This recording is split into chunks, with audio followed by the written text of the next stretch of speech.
Dr. Elena Rodriguez rubbed her tired eyes and looked at the computer screen again. The numbers on the display made no sense. For 3 days straight, the Arecibo radio telescope array had been picking up something strange from deep space. This was not normal background noise from stars or planets. This was something else entirely. "Tom, come look at this," Elena called to her colleague across the control room. Dr. Tom Parker was busy checking other equipment, but the urgency in Elena's voice made him stop what he was doing. Tom walked over and stared at the screen. The signal showed clear patterns. It had structure. It repeated certain sequences. Most importantly, it was artificial. Someone or something had created this signal and sent it into space. "How long has this been coming in?" Tom asked. 3 days. "Now look at these mathematical patterns." Elena pointed to different sections of the data. "This part here shows prime numbers. This section has what looks like geometric formulas, and this part." She paused and highlighted another section. "This part looks like language." Tom felt his heart race. In all his years working at the radio telescope, he had never seen anything like this. The signal was clearly from an intelligent source, but it was not coming from anywhere near Earth. Where was it coming from? He asked. Elena pulled up a star map on another screen. "Based on the signal direction, it's coming from here." She pointed to a star system over 400 light-years away. "But here's the interesting part. The signal is not being sent to Earth." Tom looked confused. "What do you mean?" "The signal is directional. It's being broadcast toward these coordinates." Elena showed him another point on the star map, much further away. "Someone is sending a message to someone else. We just happen to be in the path of the transmission." Over the next several hours, more members of the research team arrived. Dr. Lisa Kim, their best linguist, began working on the parts that looked like language. Dr. Mike Torres, their mathematician, focused on the numerical sequences. Everyone worked with intense focus. By evening, they had made some progress. The mathematical parts were becoming clearer. The signal contained star maps showing the location of the sender. It also had what appeared to be biological data, information about the species that sent the message. "I think I'm starting to understand some of the language patterns," Lisa announced. She had been working non-stop for 6 hours. "This symbol here appears frequently. I think it means help or assistance, and this one might mean danger or threat." Elena felt a chill run down her spine. "You think this is a distress call?" "It's starting to look that way," Lisa replied. "There are emotional markers in the language structure. Whoever sent this is afraid. Very afraid." Mike looked up from his calculations. "The star maps are incredible. They show not just the sender's location, but also movement patterns, multiple locations over time. Like they've been traveling from place to place." "Refugees," Elena whispered. "They're refugees running from something." The team worked through the night. As they decoded more of the message, a terrible picture began to emerge. The senders called themselves the Keth. They had been fleeing for generations from something they called the Devourers. Their homeworld was gone. Their people were scattered and dying. But the most chilling discovery came at dawn. "Oh my God," Lisa said, her face pale. "I've decoded this section. It's a warning." Everyone gathered around her screen. Lisa read the translation aloud. "To any who receive this transmission, we are the Keth. We are the last of our people. The Devourers have found us again. Our ships are failing. Our children are dying. But do not come to help us. Do not respond to this message. The Devourers track all communications. They will follow any signal back to its source. Save yourselves. Let our extinction serve as your warning. Do not make the same mistakes we made." The room fell silent. Elena stared at the screen, reading the words over and over. These beings, dying in the darkness of space, had used their last energy not to call for help, but to warn others away. "There's more," Lisa continued. "They're not just warning us. This message wasn't meant for us at all. Look at these coordinates." She pointed to another section of the decoded message. "They're sending this to another species. Beings they call the Wise Ones in a completely different part of the galaxy." Tom shook his head in amazement. "So we just happened to intercept a message between two alien species. A dying race warning their allies to stay away. The signal strength suggests they put everything they had into this transmission," Mike added. "This might be their final message to anyone." Elena walked to the window and looked up at the morning sky. Somewhere out there, hundreds of light years away, an entire civilization was dying. They had reached out across the void not for rescue, but to save others from their fate. "What do we do now?" Tom asked. "Do we report this to the government? To the military?" Elena thought about the question. The discovery of alien intelligence would change everything on Earth, but these aliens were dying. They had specifically warned anyone who received their message to stay away. "We need to decode the rest of the message first," Elena decided. "We need to understand exactly what happened to them. What are these devourers? How did they destroy an entire civilization?" Over the following days, more details emerged. The Keth had been a peaceful species, focused on science and art. They had achieved faster-than-light travel and began exploring the galaxy, but they had encountered something terrible. The Devourers were described as a species that consumed other civilizations entirely. Not just their resources or their planets, but their people, their culture, everything. The Keth had tried to fight. They had tried to hide. They had tried to negotiate. Nothing worked. The Devourers always found them, always destroyed them. Now, only a few thousand Keth remained, hiding in the ruins of what was once a thriving star system. "They've been running for over 300 years, Lisa reported after decoding another section. "Generation after generation, just trying to survive. Their technology is failing. Their ships are breaking down. This really might be the end for them."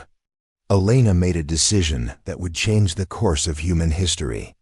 She turned to her team and said, "We're going to do something the Keth told us not to do. We're going to respond to their message." The room erupted in arguments. Tom pointed out that the aliens had specifically warned them not to respond. Mike worried about putting Earth in danger.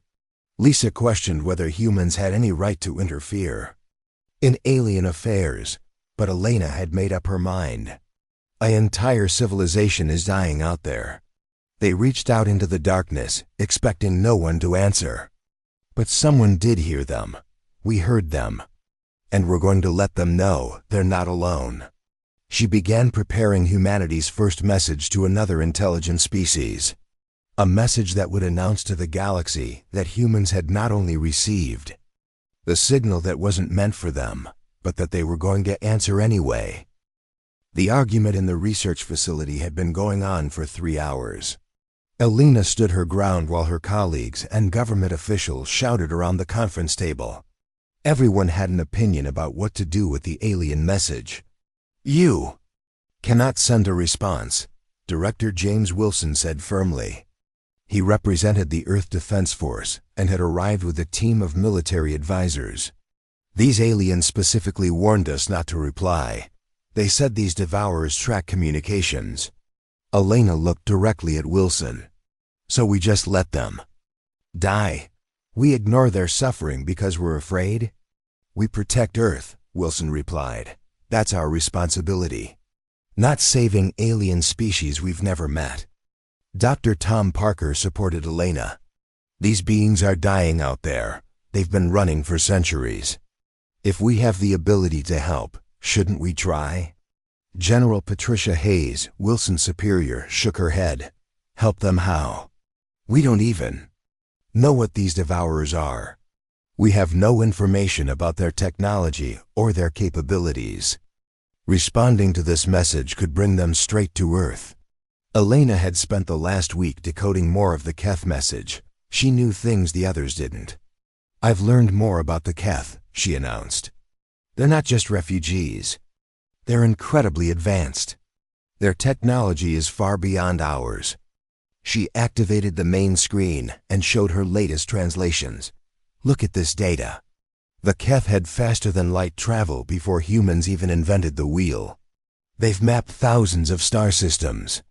They understand physics in ways we're just beginning to discover." Dr. Lisa Kim nodded in agreement. "Their language shows incredible complexity.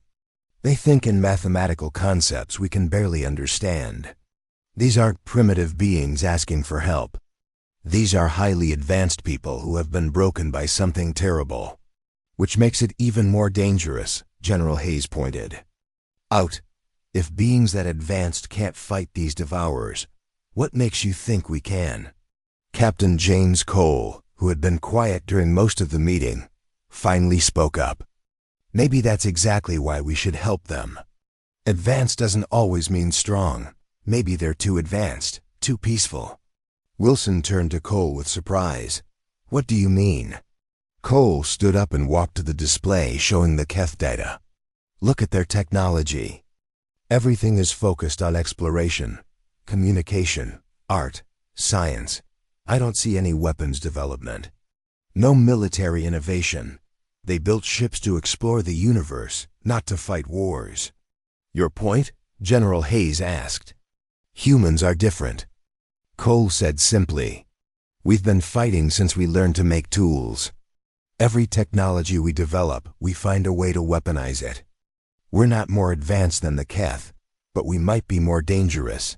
Elena felt hope for the first time in days. Someone finally understood what she was thinking.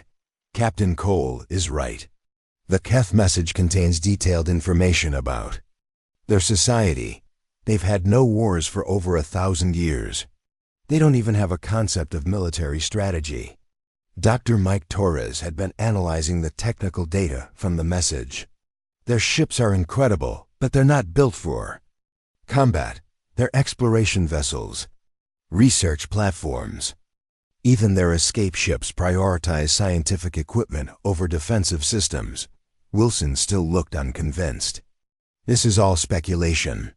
We don't know enough about the situation to risk human lives." Elena made a decision. She activated her personal communication device and connected to the quantum entanglement array. "Then let me get more information." "What are you doing?" Wilson demanded. "I'm going to ask them directly," Elena replied. She had been working on a response message for days. Simple mathematical concepts that any advanced species would understand. Basic questions about their situation. "Stop," General Hayes commanded. "I order you to shut down that transmission." Elena looked at the general calmly. "I don't work for the military. I work for the International Space Research Foundation. And our charter specifically states that first contact protocols are under civilian control." Before anyone could stop her, Elena activated the transmission. The message shot out into space at faster-than-light speeds. Using humanity's experimental quantum communication system, the room erupted in chaos. Wilson was shouting into his radio, calling for backup. General Hayes was demanding Elena's arrest.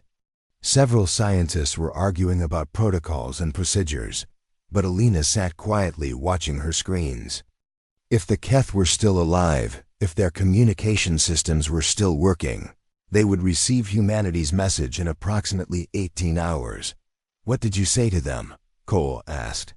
He seemed more curious than angry. Elena displayed her message on the main screen. "I sent them mathematical proof that we understand their language. I asked 3 questions. Are you still alive? What are the devourers? Can we help? You've doomed us all," Wilson said bitterly. "Or saved them," Elena replied. The wait began. Elena and her team monitored the communication arrays constantly. Government officials argued about damage control. Military leaders prepared contingency plans for alien invasion. Scientists debated the implications of first contact. Elena barely slept. She kept thinking about the Keth, floating somewhere in deep space, dying alone. She imagined their surprise when they received humanity's message. Did they even remember sending their warning? Were any of them still alive to receive it? 18 hours passed. Then 20. Then 20-4. Elena began to worry that her message had arrived too late. Maybe the Keth were already dead. Maybe their equipment had finally failed. Maybe the Devourers had found them. Then on the 26th hour, the communication array detected an incoming signal. Elena! Tom shouted from across the room. We're getting a response. Elena ran to the communication station. The signal was weak but clear. It was definitely from the Keth, using the same mathematical language patterns as their original message. Lisa worked frantically to decode the message as it came in. The first part was pure shock. The Keth couldn't believe anyone had responded to their message. They had never expected any species to answer their warning. They're asking who we are, Lisa reported. They want to know what species we represent. Elena quickly prepared a response. She sent basic information about humanity, Earth's location, and human civilization. She kept the message simple but honest. The Keth's reply came faster this time. As Lisa decoded it, her face grew pale. What do they say? Elena asked. Lisa read the translation slowly. We are grateful for your response, but you have made a terrible mistake. You should not have contacted us. The Devourers track all long-range communications. They use quantum signatures to trace signals back to their source. By responding to our message, you have given them the location of your homeworld. The room fell silent. Even the arguing officials stopped talking. Lisa continued reading. We are sorry. We tried to warn others to stay away. Now your species will suffer the same fate as ours. The Devourers are already coming. Elena stared at the screen. In trying to save the Keth, had she doomed humanity instead? But then another message came through. Lisa translated it with growing amazement. But since you have already taken this risk, we will tell you everything we know about the Devourers. Perhaps together, we can find a way to survive what is coming. Elena looked around the room at the shocked faces of her colleagues and the government officials. There was no turning back now. Humanity had announced itself to the galaxy by answering a call that wasn't meant for them. Now they had to live with the consequences. Captain James Cole stood on the bridge of the starship Endeavour, watching the stars streak past as they traveled faster than light toward the Keth coordinates. 3 months had passed since Elena's decision to respond to the alien message. 3 months of preparation, arguments, and the most ambitious space mission in human history. The Endeavour was humanity's most advanced starship. It carried a crew of 200 people, including scientists, linguists, medical staff, engineers, and military personnel. Elena Rodriguez was aboard as the chief xenolinguist and communication specialist. Her daily conversations with the Keth had become the lifeline connecting 2 dying civilizations. How much longer until we reach them? Cole asked his navigation officer. 6 hours, Captain, Lieutenant Davis replied. We're approaching the coordinates the Keth provided. Cole nodded and walked to the communication station where Elena was working. Over the past months, her conversations with the Keth had revealed incredible information about their civilization and the terrible threat of the Devourers. Any new messages from our friends? Cole asked. Elena looked up from her screens. Dark. Circles under her eyes showed how little she had been sleeping. Veltar sent an update this morning. Their main power core is failing faster than expected. They estimate they have maybe 2 weeks of life support left. Veltar was the Keth leader. Elena had been speaking with most often. Through their conversations, Elena had learned that the Keth were not just advanced scientists, but also philosophers and artists who had spent centuries creating beautiful things instead of weapons. What else did he tell you about the Devourers? Cole asked. Elena pulled up her notes. More details about their hunting patterns.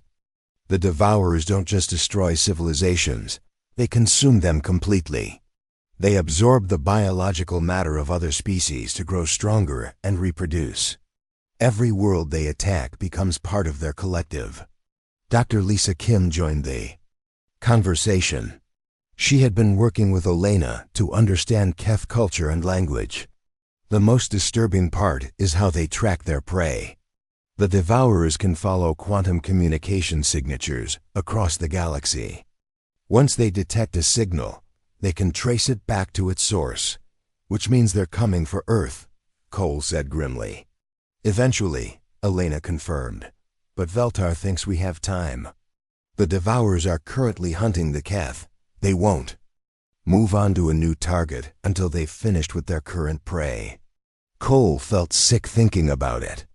By coming to help the Keth, humanity was essentially waiting in line to be destroyed. Dr. Tom Parker approached from the science station. Captain, we're detecting debris fields ahead, large ones. This matches the Keth descriptions of their current hiding place. Cole returned to the command chair. Put it on the main screen. The view screen showed an incredible sight. What had once been a thriving star system was now a field of broken planets and scattered asteroids. Millions of pieces of rock floated in space where worlds had once orbited a dying star. My God, whispered Dr. Lisa Kim. The Devourers did this. Elena checked her communications with the Keth. Veltar says this system was destroyed over a century ago. The Keth have been hiding in the asteroid field, using the debris to mask their heat signatures and energy readings.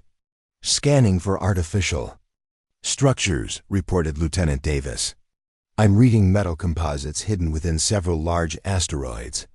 The structures appear to be ships. Cole ordered the Endeavor to approach slowly. As they moved deeper into the asteroid field, the Keth ships became visible. They were beautiful vessels, elegant and flowing like works of art rather than spacecraft. But they also looked damaged and worn from decades of constant flight. Captain, Elena called out excitedly. I'm receiving a direct transmission from Veltar. They've detected our arrival. Elena activated the main communication system. For the first time, the entire crew of the Endeavor would hear an alien voice. The sound that came through the speakers was unlike anything humans had ever heard. It was musical and flowing, with undertones that seemed to create harmonies within. A single voice. But underneath the beauty, there was fear and sadness. Elena Rodriguez of Earth, the voice said in carefully pronounced English. You came. We did not believe you would really come. Elena activated her microphone. Hello, Veltar. We promised we would answer your call. Humans keep their promises. There was a long pause before Veltar responded. You should not have come. You have doomed your species to share our fate, but we are grateful not to die alone. Cole took the microphone from Elena. This is Captain James Cole of the Earth Defense Force. We didn't come here to die with you. We came here to help. To find a way for both our species to survive. Another pause. Then Veltar's voice returned, filled with something that might have been hope. You speak of survival as if it is possible. The Devourers have consumed 47 civilizations that we know of. No species has ever successfully fought them.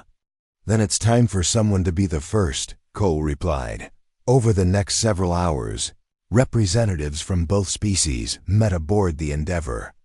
The first face-to-face contact between humans and aliens was nothing like what science fiction had imagined. The Keth were tall and graceful, with pale blue skin that seemed to glow softly in low light. Their large eyes showed intelligence and sadness accumulated over generations of loss. They moved like dancers and spoke in voices that sounded like music. Veltar was accompanied by two other Keth, Morden, their chief scientist, and Nalloway, their cultural historian. They looked around the human ship with curiosity and amazement. Your technology is more aggressive than ours, Mordoon observed, examining the ship's defensive systems.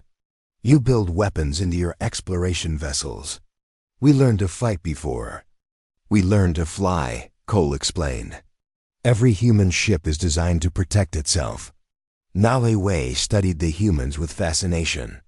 Your species evolved differently than ours. We evolved from creatures that lived in harmony with their environment. What did humans evolve from? Alina smiled sadly. Predators, hunters. We evolved from animals that survived by being better fighters than everything else on our world.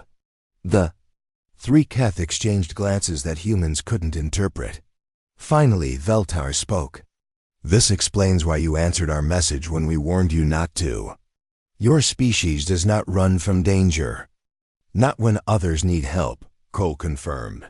Martin began sharing technical data about the Devourers. He showed holographic displays of their ships, their biological structure, and their hunting patterns. The images were terrifying. The Devourers looked like a cross between insects and sea creatures with multiple limbs and armor like shells. Their ships were grown rather than built, organic constructions that could repair themselves and adapt to new threats. They reproduce by consuming other life forms, Morton explained. Each devourer that consumes enough biomass splits into 2 new devourers. The more civilizations they destroy, the more numerous they become. How do they track their prey? Elena asked. Quantum signatures from long-range communications, Veltar answered. They can follow the trail of any faster-than-light message back to its source. That is how they found us so many times. That is how they will find Earth. Cole studied the data carefully. How long do we have? They detected your response to our original message, Nalloway said. Based on their past patterns, they will finish hunting us first, then follow your signal back to Earth. Perhaps 1 year, maybe 2. Cole felt the weight of responsibility settle on his shoulders. Not only had humanity failed to save the Keth, they had also brought destruction upon themselves. But as he looked around at his crew and the Keth survivors, Cole made a decision that would change the galaxy forever. Then, we have 1 year to do something no species has ever done before. We're going to find a way to fight back. The alarm klaxons echoed throughout the Endeavor as Captain Cole rushed to the bridge. It had been 2 weeks since first contact with the Keth, and the combined human-alien crew had been working together to find weaknesses in the Devourer forces. Now their time had run out. Report! Cole shouted as he took his command chair. Lieutenant Davis looked up from the sensor station with fear in his eyes. Long-range sensors are detecting multiple large objects approaching our position. They match the energy signatures Mordun described for Devourer ships. Elena was already at her communication station, frantically trying to contact the Keth ships. Veltar is responding, she announced. The Keth ships are preparing to run. Their engines are powering up. On the main screen, the asteroid field around them came alive with movement. The hidden Keth vessels emerged from their hiding places among the rocks. Even damaged and worn, they were beautiful ships that moved like living creatures through space. Dr. Tom Parker ran detailed scans on the approaching threat. I count at least 30 large vessels, he reported. They're massive, Captain. Each one is 3 times the size of our ship. Cole opened a communication channel to Veltar. How long before they arrive? Veltar's musical voice carried new panic. Perhaps 6 hours. We must flee now. Our ships cannot survive another direct confrontation. Where will you go? Cole asked. There is nowhere left to go, Veltar replied sadly. Our ships are too damaged for another long journey. Our fuel reserves are nearly empty. This was always going to be our final refuge. Cole made a decision that shocked everyone on the bridge. Then we don't run. We make our stand here. The bridge fell silent. Elena stared at Cole in disbelief. Captain, we can't fight 30 Devourer ships with 1 human vessel. We won't be fighting alone, Cole replied. The Keth ships still have weapons, don't they? Dr. Lisa Kim shook her head. Veltar told us their weapons are designed for mining and scientific research. They were never meant for combat. Cole activated the communication system to speak directly with Veltar. We're not running. We're going to fight. The response from Veltar was immediate and filled with horror. Captain Cole, you do not understand. No species has ever successfully fought the Devourers. Every civilization that tried was completely destroyed. Your single ship cannot accomplish what entire fleets could not. Maybe that's because every other species tried to fight them the same way, Cole replied. What if we try something different? Elena began working at her station. Captain, I've been analyzing the data Mordun provided about previous battles. Every species the Devourers fought used similar tactics. Advanced technology, defensive formations, long-range weapons. And they all lost, Cole pointed out. Dr. Tom Parker joined the conversation. The Keth showed us recordings of the last major battle. The Zephyrians had a massive space fleet, technological superiority, and advanced defensive systems. The Devourers still won. Cole studied the tactical displays showing Devourer ship designs. Look at their vessels. They're organic, they grow and adapt. They heal themselves during battle. Every species they faced tried to out-technology them. Elena began to understand Cole's thinking. You want to try primitive tactics against advanced enemies. Not primitive, Cole corrected. Predatory human. Lieutenant Davis looked up from his sensor readings. Captain, the Keth ships are maintaining position. They're not fleeing. Cole smiled grimly. Veltar, are you staying to fight with us? Veltar. Response came slowly. We are staying to die with you. It seems wrong to abandon the species that came to help us. If these are our final hours, we will face them together. Elena opened a private channel to Cole. Captain, what's your plan? We need to know what we're fighting for. Cole gathered his senior staff around the tactical display. The approaching Devourer fleet was now visible on long-range sensors. The ships looked like enormous insects or sea creatures, with organic curves and surfaces that seemed to pulse with life. Every species the Devourers fought was more advanced than humans, Cole began. They had better technology, faster ships, more powerful weapons, but they all shared one thing in common. What? Elena asked. They were prey species, Cole replied. Look at the data. The Keth evolved from peaceful herbivores. The Zephyrians were originally filter feeders.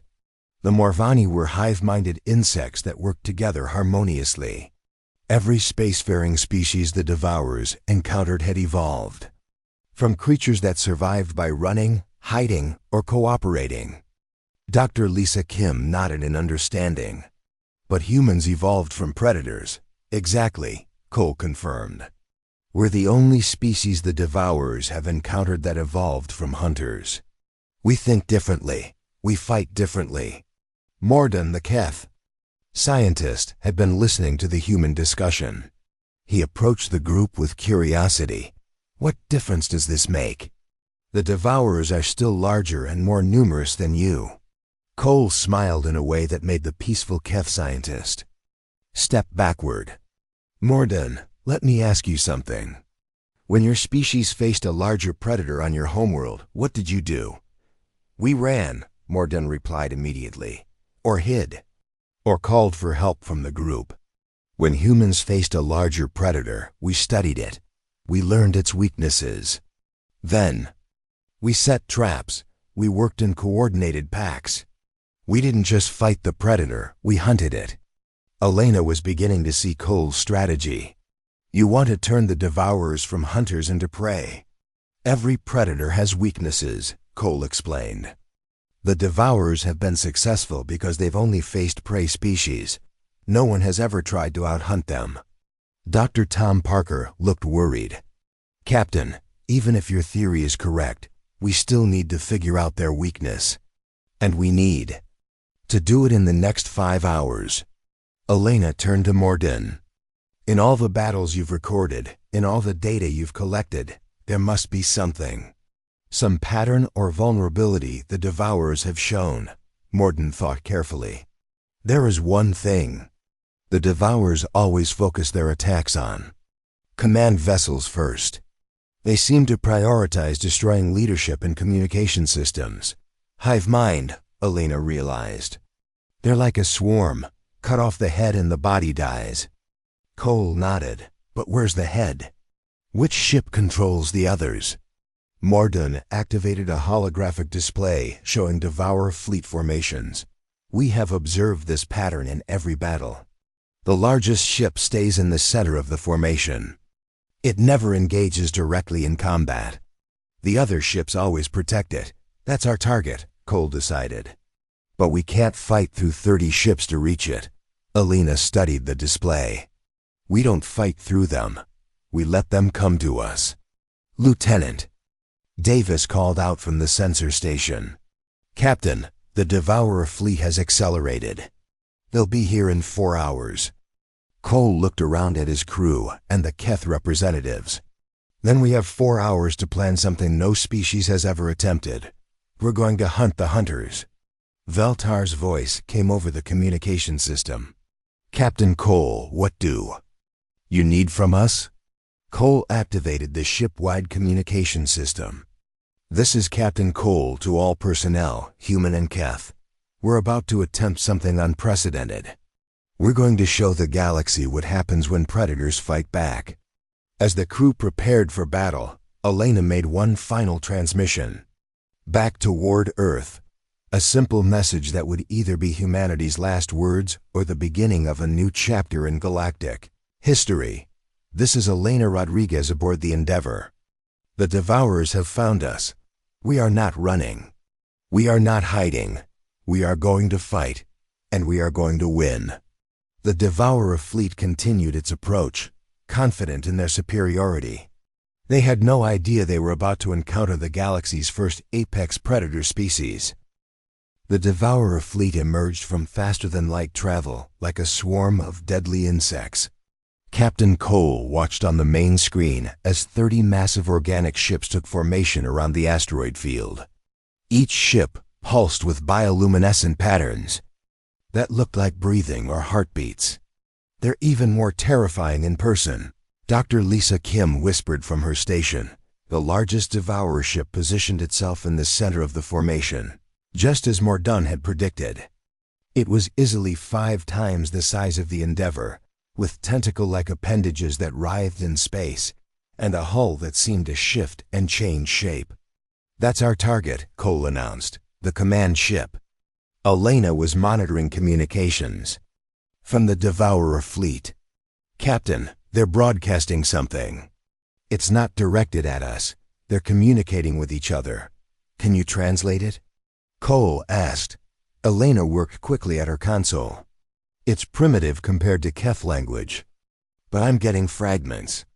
They're expressing ... surprise and hunger.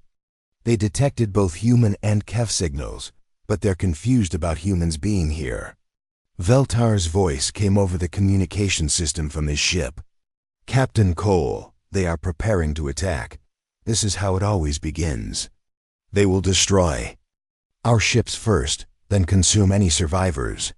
Not this time, Cole replied. He activated the ship-wide communication system. All hands, this is the captain. Execute Plan Hunter. The Endeavor suddenly powered down most of its systems. The ship went dark and began drifting among the asteroids like a piece of debris. On the surface, it looked like the humans had suffered a critical system failure. The Devourer ships reacted exactly as Cole had hoped. Instead of attacking immediately, they moved closer to investigate. In their experience, prey species either fled or fought desperately. They had never encountered a ship that simply stopped working. Phase 1 complete, Lieutenant Davis reported quietly. The Devourers are approaching to investigate our disabled ship.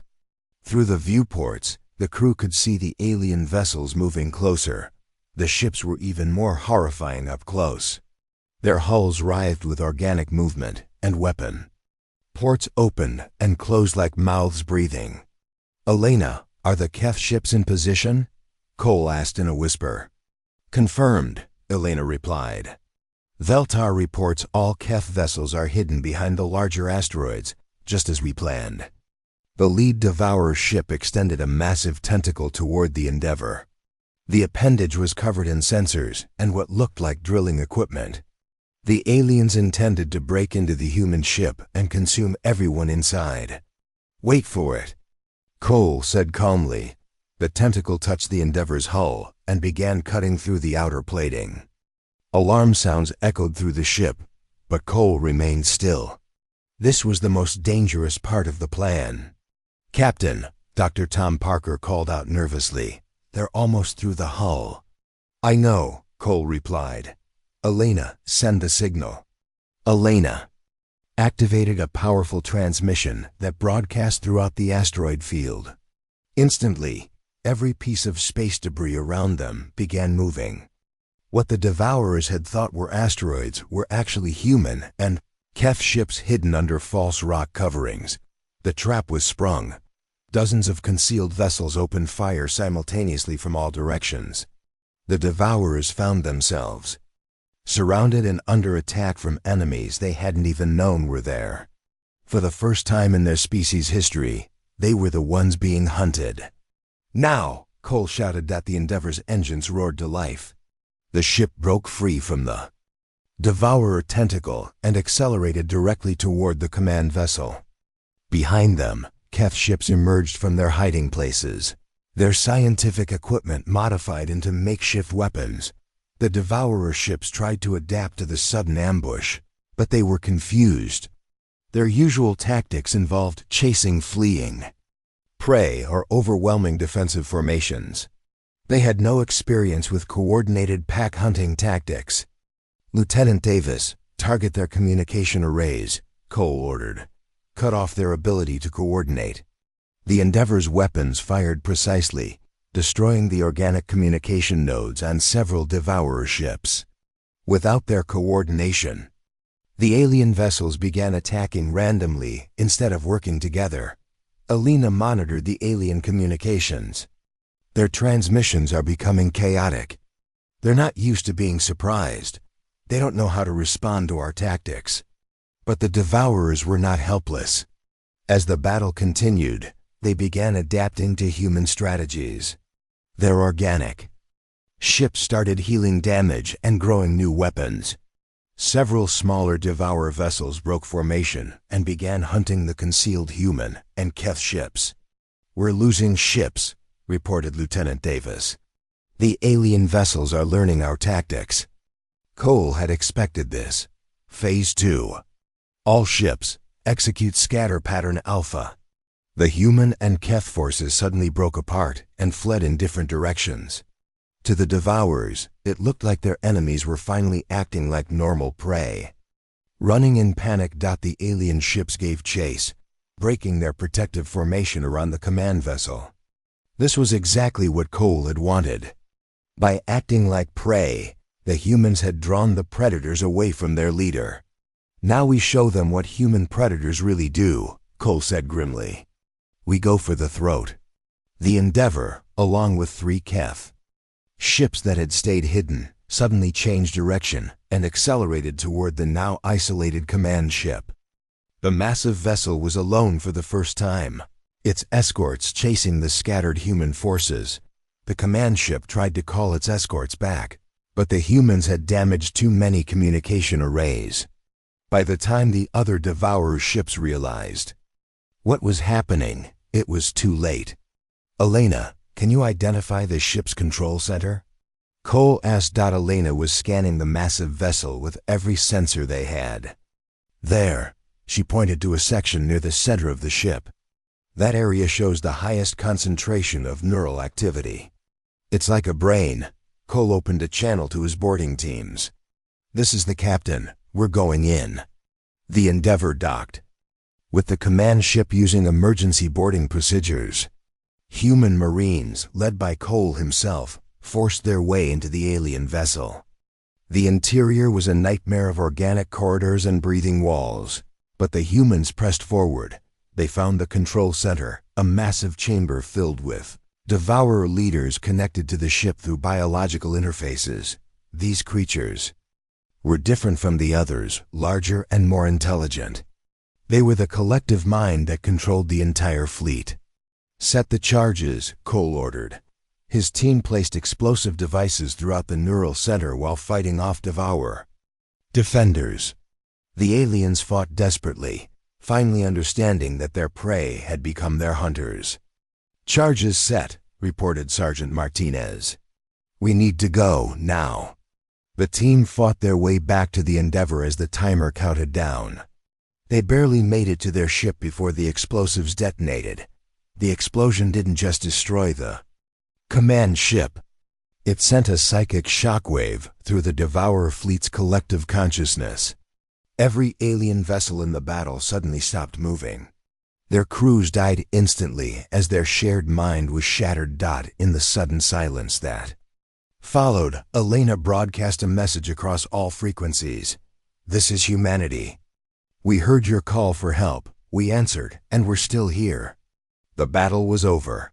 For the first time in galactic history, the Devourers had been completely defeated. The hunters had become the hunted, and they had lost. Veltar's voice came over the communication system, filled with amazement. "Captain Cole, what you have done today will change the galaxy forever. You have shown that the Devourers can be defeated." Cole looked around at his crew and smiled. "We didn't just defeat them, Veltar. We taught the galaxy something new. Sometimes the best help comes from the most unexpected place." Elena was already preparing new transmissions to send across the galaxy. The message was simple but powerful. "The hunters are dead. You are no longer alone.